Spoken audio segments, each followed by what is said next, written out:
خیبر پختونخوا کے مختلف علاقوں میں شدید بارش کے بعد سیلابی صورتحال۔ دریائے سوات میں بری کوٹ کے مقام پر اونچے درجے کا سیلاب، ندی نالوں میں طغیانی، کئی گاڑیاں بہہ گئیں۔ چارسدہ میں 2 بچے برساتی پانی میں ڈوب کر جاں بحق ہو گئے۔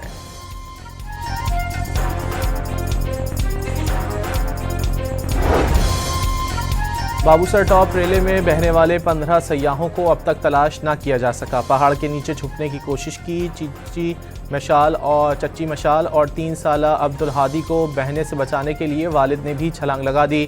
ریلے میں بہہ جانے والے فہد اسلام کے بیٹے نے المیہ کی رودات سنا دی۔ تینوں کی میتیں آبائی علاقے لودھراں روانہ۔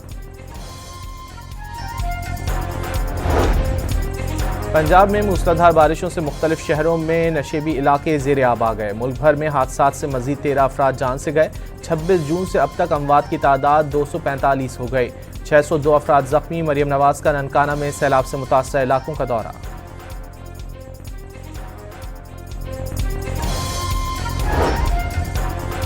اپوزیشن کا آج خیبر پختونخوا حکومت کی آل پارٹیز کانفرنس میں شرکت نہ کرنے کا فیصلہ۔ حکومت اپنے فیصلے کر چکی ہے، کانفرنس میں شرکت کا کوئی فائدہ نہیں، اپوزیشن جماعتوں کا موقف۔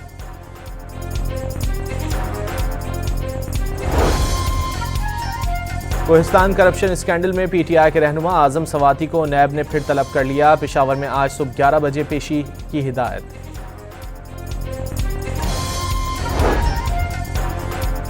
سوات کے علاقے خواجہ قلعہ میں تشدد سے طالب علم کی ہلاکت کے کیس میں گرفتار 11 ملزمان کا جسمانی ریمانڈ منظور۔ پولیس نے مدرسہ سیل کر کے 300 طلبہ کو والدین کے حوالے کر دیا۔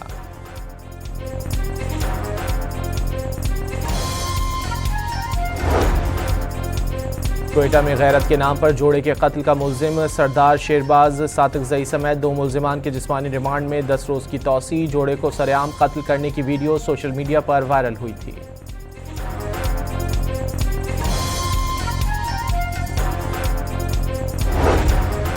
پاکستان اور بنگلہ دیش کا سفارتی اور سرکاری پاسپورٹس کو ویزا فری انٹری کی سہولت دینے کا فیصلہ۔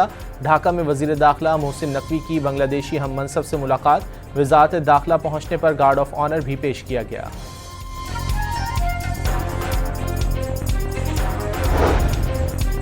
پاکستان اور افغانستان کے درمیان ترجیحی تجارتی معاہدہ طے پا گیا۔ پاکستانی سیکرٹری تجارت جواد پال اور افغان نائب وزیر صنعت و تجارت ملا احمد اللہ نے دستخط کیے۔ افغان سفارت خانے کے مطابق دونوں ممالک کی 4 برآمدی اشیاء ٹیکس میں نمایاں کمی کی گئی۔ مزاحمتی تنظیم حماس نے جنگ بندی سے متعلق مجوزہ معاہدے پر اپنا جواب ثالثوں کے حوالے کر دیا۔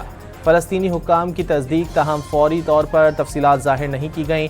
حماس کے مطابق اب جنگ بندی کا دار و مدار اسرائیل پر ہے۔ مغربی کنارے میں اسرائیل خود مختاری سے متعلق اسرائیلی پارلیمنٹ کا فیصلہ حماس نے مسترد کر دیا۔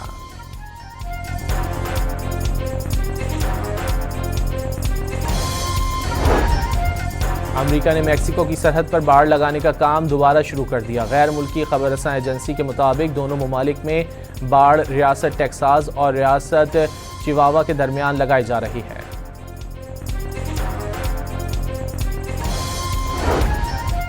اور محسن نقوی کی زیر صدارت ایشین کرکٹ کونسل کا اجلاس آج ڈھاکہ میں ہوگا۔ بھارت اور سری لنکن کرکٹ بورڈز کے حکام آن لائن شریک ہوں گے۔